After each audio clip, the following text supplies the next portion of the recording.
مجھے یقین تھا کہ ہر طرف سے آسودہ اور مطمئن ہونے کے بعد جلال خاموشی سے نشستوں کے حصول کے لیے نکل گیا ہوگا۔ میری رائے سن کر اول خان کی تشویش رفع ہو گئی۔ اپنی فطرت کے اعتبار سے وہ پکا سپاہی تھا۔ معمول سے ہٹی ہوئی کوئی بھی بات سامنے آتے ہی اس کی جنگی جبلت بیدار ہو جاتی تھی، جس کے نتیجے میں اس کے ذہن میں منفی امکانات کا نزول شروع ہو جاتا۔ وہ ایک سے زائد مواقع پر مجھ سے اعتراف کر چکا تھا کہ دلیری اور ہوشیاری بلکہ مکاری کے ساتھ دشمن سے لڑنا اور یکا یک ڈھیر کر دینا اس کا محبوب ترین مشغلہ تھا۔ باتوں کے داو پیچ وغیرہ سے وہ بہت دور تھا۔ اس داو پیچ میں حالات کا تجزیہ کر کے ایک وقت میں ایک سے زیادہ امکانات پر سر کھپانا بھی شامل تھا۔ ہم دونوں کوئن ہوٹل کے گراؤنڈ فلور پر ڈائننگ ہال میں پہنچے تو ناشتے کے لیے میزیں لگی ہوئی تھیں۔ سارے لوازم 2 میزوں پر خوبصورتی سے ڈھیر تھے، مگر مہمانوں کی تعداد بہت کم تھی۔ کام سے آئے ہوئے مہمان جلال کی طرح اپنے دھندوں پر نکل چکے تھے۔ چھٹی پر آنے والے شاید اپنے کمروں میں پڑے دیر تک سونے کا مزہ لوٹ رہے تھے۔ ہم دونوں نے بڑی میزوں پر سے پلیٹیں اٹھائی ہی تھیں کہ اول خان نے زور سے مجھے کوہنی ماری۔ میں نے ہڑبڑا کر سر اٹھایا اور میری گردن غیر ارادی طور پر اس طرف گھوم گئی جدھر وہ دیکھ رہا تھا۔ میرے لیے وہ منظر بہت روح پرور اور سکون بخش تھا۔ سلطان شاہ اور ویرا ہم سے پہلے ایک میز پر بیٹھے ناشتہ کر رہے تھے۔ سلطان شاہ بہت لاڈ سے چمچے کے ذریعے گلاب جامن نما کوئی مٹھائی وغیرہ ویرا کو کھلا رہا تھا۔ ان دونوں کے چہروں کی تازگی اور بشاشت قابل دید تھی۔ وہ دونوں لیلا مجنوں کی طرح ایک دوسرے کی ذات میں یوں کھوئے ہوئے تھے جیسے ان کے سوا وہاں کوئی تیسرا موجود نہ تھا۔ زیادہ غور سے نہ دیکھو، انہیں نظر نہ لگ جائے، اول خان نے دھیرے سے کہا۔ اب ان کی مرادوں کے دن آئے ہیں، اللہ انہیں سدا یوں ہی ایک جان تو غالب رکھے۔ ہم اپنی پلیٹوں میں اپنی پسند کی اشیاء لے کر دانستہ ایک دور افتادہ میز پر چلے گئے تاکہ ہماری موجودگی ان کے چونچلوں میں حارج نہ ہو سکے۔ انہیں مفاہمت، رواداری اور ایک دوسرے کے لطیف جذبوں کو سمجھنے کے لیے نئی زندگی کی ابتدائی مرحلے میں خلوت کی ضرورت تھی۔ انہیں اپنے گرد و پیش میں بیٹھے ہوئے اجنبیوں کی کوئی پرواہ نہیں تھی۔ سب چند لمحوں کے ساتھ ہی تھے۔ پاس سے اٹھتے تو شاید زندگی میں دوبارہ کبھی ان سے سامنا نہ ہوتا۔ ہمیں دیکھ کر وہ فوری طور پر محتاط ہو جاتے۔ ہم دونوں میں سے کوئی اس وقت کباب میں ہڈی نہیں بننا چاہتا تھا۔ ناشتے سے فارغ ہو کر ہم جلد ہی وہاں سے نکل گئے۔ ان دونوں کو پتہ بھی نہیں چلا کہ ہم وہیں موجود تھے۔ وہ دونوں میز کے گرد یوں جم کر بیٹھے ہوئے تھے جیسے رات کا کھانا بھی اسی میز پر کھانے کا ارادہ رکھتے ہوں۔ انہیں یوں منہمک اور خوش دیکھ کر میرا دل آسودہ ہو گیا۔ ہمیں ناشتے میں مشکل سے نصف گھنٹہ لگا ہوگا۔ نمٹ کر اوپر گئے تو وہاں نقشہ ہی بدلا ہوا تھا۔ جلال لوٹ آیا تھا۔ اس نے انٹرکام کا استعمال کر کے غزالہ کو اٹھا دیا تھا۔ سب کہاں غائب تھے؟ ہمیں دیکھتے وہ بولائے ہوئے انداز میں بولا، سمد اور کوثر ایسے بے سود سو رہے ہیں کہ میں فون کر کے ضد چاہ چکا ہوں۔ سکون سے کام لو۔ میں نے اس کی بات کاٹ دی۔ یہ بتاؤ کہ مسئلہ کیا ہے؟ اس نے نچلا ہونٹ دانتوں میں دبا کر مجھے گھورا، پھر الفاظ چبا چبا کر بولا، مسئلہ کچھ بھی نہیں ہے۔ ہم 1 بجے کی پرواز سے یہاں سے نہ نکلے تو کل تک یہیں پڑے رہیں گے۔ کیا نوم پناہ بین الاقوامی پروازوں کے سلسلے میں اتنا یتیم ہے؟ میں نے تحیر زدہ لہجے میں پوچھا۔ یومیہ صرف 1 پرواز ہے، یہاں سے براہ راست کراچی کے لیے کوئی پرواز دستیاب نہیں ہے۔ وہ غصیلے لہجے میں بولا، بینکاک کی 10 پروازیں ہیں، تمہاری وجہ سے ادھر کا رخ کرنا خطرناک ہو چکا ہے۔ ٹانکے کسی گرگے نے دیکھ لیا تو آفت آ جائے گی۔ ہانگ کانگ کے لیے صبح سویرے 3 پروازیں نکل چکی ہیں۔ ایک چھوٹی ایئر لائن کی آخری پرواز 1 بجے روانہ ہوگی۔ میں اس کے ٹکٹ لے آیا ہوں۔ اس کی بات نہایت معقول تھی۔ میں نے غزالہ کو اسی لمحے ہوٹل کے ڈائننگ ہال کی طرف بھیج دیا تاکہ وہ ہنسوں کے جوڑے کو وہاں سے بلا لائے۔ ہمیں صرف 2 گھنٹے کے لیے ہانگ کانگ میں ٹرانزٹ کرنا ہوگا۔ وہاں سے کیتھی پیسیفک کی پرواز پر کراچی کے لیے نشستیں کنفرم ہو چکی ہیں۔ کچھ وقفے کے بعد اس نے دوبارہ بتانا شروع کیا، ہم شام سے پہلے کراچی پہنچ سکتے ہیں۔ سلطان شاہ اور ویرا کی ڈائننگ ہال میں موجودگی کی خبر سن کر وہ قدرے پرسکون ہو چکا تھا۔ وہ اوپر آتے ہی اپنے تھیلے اٹھا کر روانہ ہو سکتے تھے۔ اس وقت ہم تینوں جلال کے کمرے میں موجود تھے۔ چند منٹ میں باقیہ نفری بھی آ گئے۔ سلطان شاہ حیران تھا کہ ہمیں اس کی ڈائننگ ہال میں موجودگی کی خبر کیسے ملی۔ وہ کسی وضاحت یا مذاق کا وقت نہیں تھا۔ ان دونوں کو صورتحال کی نزاکت کا علم ہوا تو وہ بھی اپنے کمرے میں جا گھسے۔ میں نے خاص طور پر محسوس کیا کہ چند گھنٹوں کی قلیل سی مدت میں ویرا کی زبان کی تیزی اور تراری کو قرار آ چکا تھا۔ وہ کوئی حجت کیے بغیر سلطان شاہ کے اشاروں پر عمل کر رہی تھی۔ میں نے پچھلی شام ہوٹل کے کاؤنٹر پر 5ویں ساتھی کی آمد کا عذر پیش کر کے اپنے قوائف ادھورے چھوڑ دیے تھے۔ فارم پر ذہن میں جو بھی نام آئے وہی لکھ دیے تھے جو ہمارے لیے آنے والے پاسپورٹوں سے مختلف تھے۔ ہوٹل چھوڑتے ہوئے قصہ اٹھانا ناگزیر تھا۔ میں نے فیصلہ کیا کہ ہم 2 کی ٹولیوں میں وہاں سے نکلیں گے۔ ٹولیاں قدرتی طور پر وجود میں آ چکی تھی۔ پہلے جلال اور اول خان نے لفٹ کا رخ کیا۔ ان کو اپنا حساب بے باک کر کے باقاعدہ چیک آؤٹ کرنا تھا۔ ان کے بعد نئے جوڑوں کی باری آئی۔ انہیں اپنی چابی کاؤنٹر پر دے کر خاموشی سے نکل جانا تھا۔ इनसे कोई ना पूछता कि वो वापस आएंगे या हमेशा के लिए रवाना हो रहे थे। चंद मिनट का वक्फा देकर मैं गजाला के साथ नीचे उतरा तो सुल्तान शाह और वीरा का कहीं पता नहीं था। जलाल और अव्वल खान काउंटर पर खड़े बेचैनी से अपने हिसाब का इंतजार कर रहे थे। इन्होंने हमारी तरफ जरा भी ध्यान नहीं दिया। मैंने चाबी दी तो क्लर्क ने मुझे पहचान कर पासपोर्टों के बारे में सवाल किया। हमारा 5वां साथी फंस गया है, मैंने मुआज़त खाना लहजे में कहा। हमको उसे छुड़ाने के लिए फौरी तौर पर जाना पड़ रहा है। उसके चेहरे का रंग फीका पड़ गया। क्या उससे कोई जुर्म सरजद हुआ है? मैंने तुम्हें बताया था ना कि हम सब के पासपोर्ट गलती से उसके पास रह गए थे। उसे सुफून से अगली सरहदी चौकी पर एक से ज्यादा पासपोर्ट रखने की जुर्म में धर लिया गया है। जब तक हम वहां जाकर सरहदी पुलिस को यकीन नहीं दिलाएंगे कि वो पासपोर्ट हमारे हैं जो गलती से उसके पास रह गए थे, तो उस वक्त तक उसकी जान नहीं छूटेगी। ओहो, ये बहुत बुरा हुआ। अब मेरे रिकॉर्ड का क्या होगा? उसके चेहरे पर तशवीश की अलामात उभर आई। मैंने भरोसा करके तुम्हें कमरे दे दिए थे। मुझसे जवाब तलब किया जाएगा कि मैंने तुम्हारे पूरे क्वाइफ लिए बगैर कमरे क्यों दिए? कुछ कर लो, मैंने उसे आंख मार कर कहा। मुश्किल यह है कि हम चारों का चौकी पर जाना जरूरी है, वरना सिर्फ एक आदमी चला जाता। जरा सी बेपरवाही से वक्त के साथ पैसा भी बर्बाद होगा। देखना पड़ेगा, उसने हमारे रूम कार्ड पर नजर दौड़ाते हुए निस्बतन धीमी आवाज में कहा। इन मामलात में हिसाब नहीं किया जा सकता। तुम्हें रकम छोड़नी होगी, वापस लौट कर पासपोर्ट दिखाओगे तो फाइनल बिल बना दिया जाएगा, पैसे भी वापस मिल जाएंगे। मेरे हिसाब से हमारे $300-400 फाजिल जमा थे। सौदा बुरा नहीं था। मैंने पलट कर देखा तो मैदान साफ था। जलाल और अव्वल खान हिसाब करके बाहर जा चुके थे। गुड लक, मैंने फिजा में हाथ लहरा कर कहा। वापसी पर तुमसे मुलाकात होगी। हम दोनों बाहर निकले और निकलते ही चले गए। होटल के पोर्च में इन चारों का कोई पता नहीं था। अहाते से बाहर जाने पर वो कुछ दूर खड़े नजर आ गए। सबकी निगाहें हमारी तरफ लगी हुई थी। इन लोगों ने वक्त बर्बाद नहीं किया था। 2 खाली टैक्सियां इनके करीब रुकी हुई थी। जलाल हमारे साथ आ गया। अव्वल खान दूसरी टैक्सी में सुल्तान शाह और वीरा के साथ सवार हो गया। दोनों टैक्सियां आगे पीछे नोम पेन्हा इंटरनेशनल एयरपोर्ट की तरफ रवाना हो गई। होटल में पासपोर्ट का क्या मसला खड़ा हो गया था? रास्ते में जलाल ने पूछा। होटल से अलग अलग टुकड़ियों में रवाना होने की तजवीज़ को उसने मेरी एहतियात पर मामूल किया था। वो बुरे किस्से से बेखबर था। मैंने उसे तफसील बताई तो वो देर तक हंसता रहा। इसे हैरत थी कि मैंने काउंटर पर खड़े खड़े अपने 5वें साथी के पकड़े जाने की कहानी कैसे कर ली। वो कहानी बेदाग थी। एक से ज्यादा पासपोर्ट रखना हमेशा से जुर्म है। जुर्म की तरदीद के लिए साबित करना जरूरी था कि बकिया पासपोर्ट गलती से रह गए थे। सबूत के तौर पर हर फाजिल पासपोर्ट के हामिल मुतलका हुकाम के पास पेश होना जरूरी था। ऐसी बातें आराम से बिस्तर में सुकून से लेट कर सोची जा सकती है। बिगड़े हुए हालात में इनका किसी आम जहन में आना मुहाल है, उसने हंसते हुए कहा। उलझन या परेशानी की सूरत में इंसान की रही सही अकल भी माऊफ हो जाती है। सरहदी तजर्बात ताज़ा थे, मैंने इनसे फ़ायदा उठा लिया। मैंने जवाब दिया, मैं शुरू से देखते चला आ रहा हूँ कि देखी और सुनी हुई हर बात तुम्हारे जहन में बैठ जाती है। जरूरत पड़ती है तो ये सब तुम्हें बर वक्त याद आ जाता है। इसमें मेरी किसी कोशिश का दखल नहीं होता, सब कुछ खुद ब खुद होता चला जाता है। अब हमारा मराजत का सफ़र शुरू हो गया है। इन बातों को छोड़ो और ये बताओ कि अब DNA की तस्दीक का मरहला कब सर होगा? तुम हदायत कब दोगे? होटल से निकलते ही वो पहला काम था जो मैंने कर डाला। फ़ोन पर हदायत दे चुका हूँ। ओकाड़ा में मेरे आदमी तैयार थे। वो आज ही गदागर के जिस्म से सैंपल लेकर कराची रवाना कर देंगे। ये समझ लो कि तुम्हारी खुदकुशी का ड्रामा मेरे कैरियर का सबसे बड़ा जुआ है। मैं इसके लिए पूरी तैयारी करके आया था, सिर्फ तुम्हारी रजामंदी जरूरी थी। मैं कभी वहां नहीं गया, मैंने सोचते हुए कहा, मगर मेरा अंदाजा है कि ओकाड़ा एक छोटा सा कस्बा है जहां जदीद तिब्बी सहूलतें अनकाहों की। वह ऐसी ही जगह है, उसने मेरी तारीफ की। इस शहर की अहमियत इस छावनी की वजह से है जो आबादी से 12 किलोमीटर परे एक वसीर रकबे पर फैली हुई है। छावनी के कंबाइंड मिलिट्री अस्पताल के कमांडिंग अफीसर से मैं बात करके आया था। मेरे आदमी जिस वक्त में मतलूबा शख्स को लेकर ओकाड़ा कैंट के CMH पहुंचेंगे, जरा सी देर में सैंपल लेकर महफूज कर लिया जाएगा। ये सारे पहलू मेरी नज़र में थे। अमेरिका से रिपोर्ट आने में कुछ न कुछ वक्त लगेगा। इस वक्त तक मेरी पोजीशन क्या होगी? टसने वाले अंदेशे एक मरतबा फिर मेरे दिमाग में सर उभार रहे थे। तुम फिक्रमंद क्यों हो रहे हो? मैं जमानत देता हूं कि तुम्हारा बाल भी पीका नहीं होगा। अब तुम डैनी नहीं, कमर अली हो। एक नया नाम, एक नई शख्सियत। ये सोचकर दिल उदास हो जाता है कि अब नाम भी मेरा अपना नहीं रहेगा।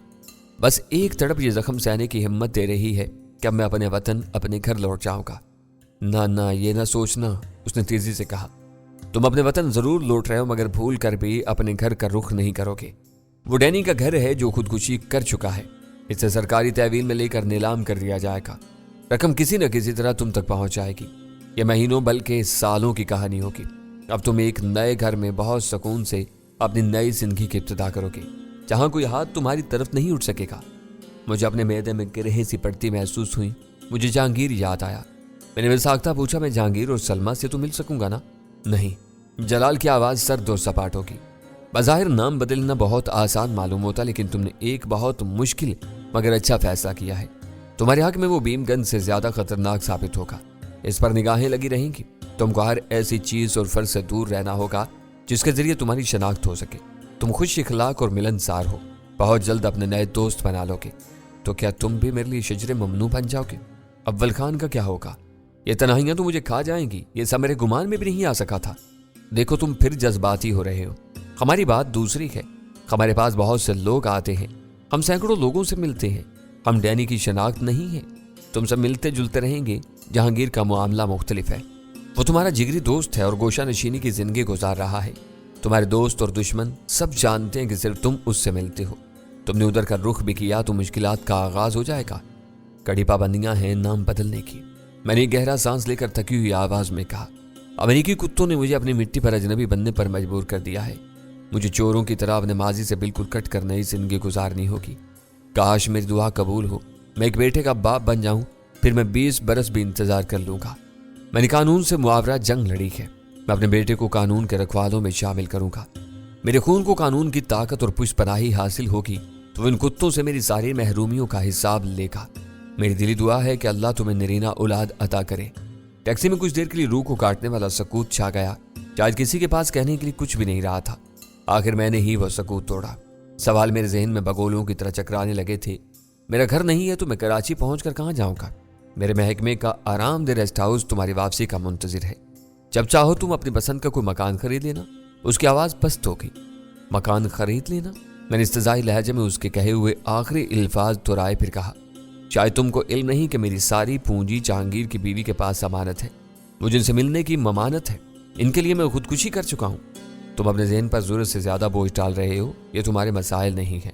तुम भूल गए कि हम ऊपर की हदायत पर सरकारी हैसियत में आए हैं ताकि तुम्हें बावर करा सकें कि अब तुम्हारी हर जरूरत को पूरा करना रियासत की जिम्मेदारी होगा।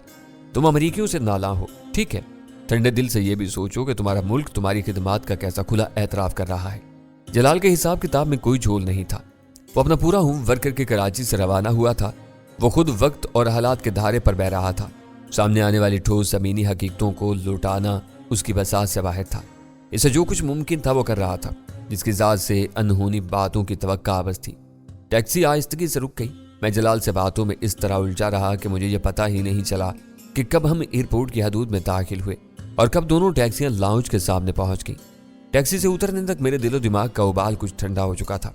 जब मैंने सुल्तान शाह को बहुत मोहब्बत के साथ वीरा का बाजू थामकर गाड़ी से उतरते हुए देखा तो मेरा दिल खुशी से लबरेज हो गया। दिल से रही सही बेजारी भी ज़ाइल हो गई। दूसरी टैक्सी में आने वालों को मेरे और जलाल के मुज़ाकरात का कोई इल्म नहीं था। सब पाकिस्तान वापसी के ख्याल से निहाल थे। सुल्तान शाह और वीरा की खुशी दोहरी थी। उन्होंने पूरी दुनिया का चक्कर लगाने के बाद आखिरकार एक दूसरे की सूरत में अपनी जिंदगी के हम सफर पा लिए थे। ट्रैफिक के हजूम और फासले की वजह से इस सफर में काफी वक्त ज़ाया हो गया था। फिर भी हम मुतलका काउंटर खुलने से चंद मिनट पहले हाल में पहुंच गए थे। हम में से किसी के पास ज्यादा असबाब नहीं था। जलाल हमें छोड़कर काउंटर की तरफ गया तो मैं अव्वल खान को अपने साथ लेकर दूसरों से अलग हो गया। तुम पाकिस्तान से आए हो, अभी तक जहांगीर की कोई खैर खबर नहीं सुनाई। मैंने अलहदगी में उससे शिकवा किया। उसने एक ठंडा सांस लिया और बोला, मैं दानिस्ता उसका जिक्र करने से कतरा रहा था। तुम्हारी खुदकुशी की खबर पर उसका हाल बहुत अबतर है। तुम्हें कैसे पता चला? मेरी खुदकुशी का वाकया कितना पुराना है? जलाल ने सब कुछ बहुत तेजी से एक साथ कर डाला। वो बताने लगा, इस कैदी की खुदकुशी का वाकया पुराना नहीं है। ये परसों शाम की खबर है। मैं कल अपने बास के हुक्म पर गवादर से कराची पहुंचा तो अखबारात के पहले सफे पर वो सनसनीखेज खबर नुमाया थी। मैं जलाल के खेल से वाकिफ था। ये मुमकिन ही नहीं था कि तुम सद्दफ मैंशन के कैदी बनो। तुम्हारे शुबे में 2 आदमियों की गिरफ्तारी और बाजपुर की खबरें कई रोज से आ रही थी। मुझे ये भी मालूम था कि तुम बैंकॉक में हो। मुझ पर नई खबर का कोई असर नहीं हुआ, मगर मुझे जहांगीर की फिक्र थी। पहले मैं जलाल से मिला। उसने अपने मंसूबे के बारे में मुझे पूरी ब्रीफिंग दे डाली। हमारी रवानगी में वक्त बाकी था। मैंने दिलासा देने के लिए जहांगीर को फोन किया तो वो फट पड़ा। मेरी आवाज सुनते ही ऐसा फूट फूट कर रोया कि मेरा दिल पानी पानी हो गया। वो तुम्हें अपना दोस्त, अपना मुरब्बी, अपना बाप और ना जाने क्या कुछ कह रहा था। उसके बयान से मेरा दिल फट रहा था। वो कह रहा था कि तुम्हारे जाने से वो यतीम हो गया। शदीद ख्वाहिश के बावजूद मैं उसे ये बताने की हिम्मत नहीं कर सका कि तुम जिंदा हो। तुम्हारी खुदकुशी एक सोचा समझा ड्रामा है। وہ واقعی مجھے یاد کر کے برسوں روئے گا۔ میں نے اداسی سے کہا، اس کی شراب نوشی بڑھ جائے گی، اسے کوئی نہیں سمجھا سکے گا، وہ میری دوستی پر بہت ناز کرتا ہے۔ دل چھوٹا نہ کرو، وقت سدا ایک جیسا نہیں رہتا۔ اس نے میرے شانے پر ہاتھ رکھ کر شفقت سے کہا، ظلم و تکبر کا یہ دور کبھی نہ کبھی ختم ہوگا اور تم اپنے دوستوں میں پہنچ جاؤ گے۔ امید ہے، میں نے زہر خند کے ساتھ کہا، یہ امید ہی انسان کو زندہ رکھتی ہے، ورنہ اور کیا رکھا ہے زندگی میں؟ تم نے جلال کو جہانگیر کے بارے میں بتا دیا تھا؟ ایک ایک لفظ بتا دیا تھا۔ اول خان نے پرزور لہجے میں کہا۔ جہانگیر کا حال سن کر وہ بھی آزردہ ہو گیا تھا، کہہ رہا تھا کہ تمہاری دوستی اور دشمنی دونوں میں شدت کی انتہا ہوتی ہے۔ دوست تمہارے لیے روتے ہیں، دشمن تمہارا خون پی جانا چاہتے ہیں۔ وہ بہت گہرا اور گھنا ہے، میں نے پرخیال آواز میں کہا۔ راستے میں اسے جہانگیر کے بارے میں کافی باتیں ہوئی ہیں، لیکن وہ جہانگیر کے صدمے کے بارے میں ایک لفظ بھی اپنی زبان پر نہیں لایا۔ وہ ذہین ہے، جانتا تھا کہ وہ سب سن کر تمہیں خوشی نہیں ہوگی۔ اسی لمحے جلال لپکتا ہوا ہماری طرف آ گیا۔ کاؤنٹر کھل چکا تھا۔ وہ جلد از جلد کاروائیوں سے گزر کر بورڈنگ لاؤنج میں پہنچ جانا چاہتا تھا۔ کاؤنٹر پر اس وقت تک صرف ہم لوگ تھے، شاید وہاں سے جانے والے سامان سے لدے پھندے ہوتے ہوں گے۔ لڑکی کو حیرت ہوئی کہ 6 کا گروپ ہونے کے باوجود ہمارے پاس ہلکے پھلکے دستی سامان کے علاوہ کچھ نہیں تھا۔ جلال کی پھیلائی ہوئی ہڑبونگ میں غزالہ کا ناشتہ رہ گیا تھا۔ ہمارے پاس کافی وقت تھا۔ میں سب کو لے کر بورڈنگ لاؤنج کے کیفے میں پہنچ گیا، جہاں بورڈنگ کا اعلان ہونے تک سکون سے بیٹھے باتیں کرتے رہے۔ سب کے کان پیچنگ سسٹم پر وقفے وقفے سے ابھرنے والی آوازوں پر لگے ہوئے تھے۔ کمبوڈین لہجے میں بولی جانے والی انگریزی کو ہلکی سی گونج نے 2 آچا کر دیا تھا، جس سے ہمارے کان مانوس نہیں تھے، پھر بھی پرواز کا نمبر سمجھ میں آ رہا تھا۔ ہر اعلان کے بعد لاؤنج میں بھرے ہوئے مسافروں کی ایک بڑی کھیپ اٹھ کر کسی دروازے کے سامنے سب فارغ ہوتی اور دروازے کے پار غائب ہو جاتی۔ نئے آنے والے ان کی جگہ لیتے۔ مسافروں کی تعداد سے اندازہ ہو رہا تھا کہ نوم پنہا کا بین الاقوامی ہوائی اڈہ خاصا مصروف رہتا تھا۔ آخرکار ہماری بورڈنگ کی ہدایت بھی آ گئی۔ وہ اعلان سنتے ہی اول خان افسردہ لہجے میں بولا، بگل بج گیا، کچھ ہونے والا ہے یا ڈینی کا باب بند ہو گیا؟ جلال نے غسیلی نظروں سے اسے گھورا۔ وہ اس وقت ہر قسم کی جذباتی گفتگو سے پرہیز کرنا چاہ رہا تھا۔ میں ان دونوں کو نظر انداز کر کے اپنے گیٹ کی طرف بڑھ گیا۔ تھوڑی دیر بعد ہمارے طیارے نے رینگتے رینگتے یکایک پوری قوت سے دوڑ لگا کر زمین چھوڑتی۔ مسکراہٹوں کی زرزمین سے ہمارا رشتہ ٹوٹ گیا۔ ڈان، چاوفان، پھمفاٹ، مادام لی، سیاوفنگ اور اس کی فتنہ انگیز ادائیں، گومی، سب کچھ پیچھے، بہت پیچھے رہ گیا تھا۔ ہم بلندی پر ہانگ کانگ کی طرف اڑے جا رہے تھے، جہاں سے ہمیں اپنی اگلی منزل کے لیے روانہ ہونا تھا۔ وہی منزل تھی جس کے لیے پچھلی رات تک میرا دل بار بار تڑپتا رہا تھا۔ چلا وطنی ختم ہو گئی تھی، پورا کارواں وطن واپس جا رہا تھا۔ مین ریلوے لائن پر ساہیوال اور اوکاڑا کے درمیان گیمبر کا چھوٹا سا اسٹیشن آتا ہے، جس کے مختصر پلیٹ فارم پر ہر وقت دھول اڑتی رہتی ہے۔ مخصوص مال گاڑیوں کے علاوہ کوئی میل یا ایکسپریس ٹرین یہاں نہیں رکتی۔ تیز وسل بجاتی ہوئی پٹڑیوں کے ساتھ بنی ہوئی جھونپڑوں اور کچے مکانوں کے قریب سے گزرتی چلی جاتی ہے۔ اسٹیشن کی ایک طرف گراؤنڈ ٹرنک روڈ ہے، جس کے ساتھ دور تک کوکاڑا چھاؤنی کا فوجی علاقہ پھیلا ہوا ہے۔ ریلوے لائن کے پار بسی ہوئی بستی کا نام گیمبر ہے، جہاں عیسائی اقلیت کی کچھ تعداد بھی ایک قبیلے کی صورت میں رہتی ہے۔ وہ مسلمانوں سے الگ تھلگ لیکن حسن و سلوک کے ساتھ رہتے بستے ہیں۔ گیمبر میں اکثریت مسلمانوں کی ہے۔ آبادی سے آگے کھیت ہی کھیت پھیلے ہوئے ہیں۔ ان کے درمیان میں نے اپنی نئی دنیا بسائی ہوئی ہے۔ میرے پاس گاڑی بھی ہے اور زرعی زمین بھی، جہاں گیمبر اور اس کے قرب و جوار میں رہنے والے ہاری کام کرتے ہیں۔ ان کی عورتیں غزالہ کی محبت کے اسیر ہیں۔ روزی 2-4 ہمارے گھر چلی آتی ہیں اور غزالہ کو پھلی بھی نہیں پھوڑنے دیتی۔ گھر کے سارے کام کاج کرنے کے ساتھ میرے 2 سالہ بیٹے شمشیر علی کو کسی نازک پھول کی طرح ہاتھوں ہاتھ رکھتی ہے۔ کبھی کبھی میں غزالہ اور شمشیر کو گاڑی میں اپنے ساتھ لے کر اوکاڑا کی طرف نکل جاتا ہوں، جہاں وہ خستہ تن اور بدحال گداگر لوگوں کے سامنے دستے سوال دراز کیے رہتا ہے، جس کے استخوانی بدن سے چرائے ہوئے چند ریشوں نے ہمیشہ کے لیے ڈینی کا نام امریکیوں کے ریکارڈ سے خارج کر دیا۔ میرے خلاف کھلی ہوئی فائلیں بند ہو چکی ہیں اور میں زری ویرانے میں قمر علی کے نام سے اس دن کا انتظار کر رہا ہوں، جب شمشیر ہوش سنبھالے گا اور میں اسے اپنی زندگی کے کھوئے ہوئے باب سنا سکوں گا۔ جب چاہتا ہوں اس گداگر کو اتنا کچھ دے آتا ہوں کہ وہ چند دن بے فکری سے گزار سکے، لیکن دوبارہ جاتا ہوں تو اسے پھر اسی حال میں پاتا ہوں، ہاتھ پھیلائے ہوئے۔ نہ جانے وہ میرے دیے ہوئے پیسوں اور کپڑوں کا کیا کرتا ہے۔ میرے کراچی میں اچھوت بن کر رہنا ناممکن تھا۔ وہ کر میرے لیے ناقابل برداشت تھا۔ میں نے جلال کے محکمے کے ریسٹ ہاؤس میں رہتے ہوئے یہ فیصلہ کر لیا تھا کہ میں اپنی بقیہ زندگی کسی دور افتادہ اور گمنام مقام پر گزاروں گا۔ غزالہ کو وہیں چھوڑ کر میں نکلا اور پشاور کا ٹکٹ خرید کر खैबर मेल में सवार हो गया। मेल के नाम पर सिसक सिसक कर सफर तय करती हुई गाड़ी मुझे बहुत पसंद आई, क्योंकि इसके जरिए मुझे रास्ते के चप्पे चप्पे को गौर से देखने का मौका मिल रहा था। गेम्बर में मेरी नजर ठहर गई। ट्रेन वहां नहीं ठहरी। ओकाड़ा उतरकर मैंने 2 दिन इन इतराफ में लगाए और जलाल को अपना फैसला सुना दिया। अगले 1 हफ्ते में मेरे लिए इस घर का बंदोबस्त हो गया। वीरा के तेवर निकाह होते ही बदले बदले से नजर आने लगे थे। वो ऐसी चौर प्रस्त निकली कि कराची पहुंचने के दूसरे रोज सुल्तान शाह के साथ उसके गांव रवाना हो गई। इन दोनों के हक में यही बेहतर था कि वो जल्द अज जल्द कराची से दूर चले जाएं। वो कई बार मेरे पास आ चुके हैं। कई दिनों तक हम चारों एक कमरे में बंद होकर माजी की अच्छी और बुरी यादों के सैर में खोए रहते हैं। वो अपने गांव लौट जाते हैं तो मैं फिर डैनी से कमर अली बन जाता हूँ, जिसके बैंक अकाउंट में हर महीने की पहली तारीख को न जाने कहां से 20,000 रुपए जमा हो जाते हैं, जो हम तीनों के मुख्तसर खानदानों के लिए काफी से ज्यादा होते हैं। फसलों की आमदनी जमा होती रहती है, जो अल्लाह ने चाहा तो शमशेर की तालीम और तरबियत के खराजात पूरे करने के काम आएगी। कराची से गेम्बर आकर एक बड़ा सुख मिला है। जलाल और अव्वल खान बेखौफ होकर हमारे पास चले आते हैं। कराची की तरह यहाँ दीवारों के कान नहीं होते। इनके लिए मैं पुराना डैनी होता हूँ।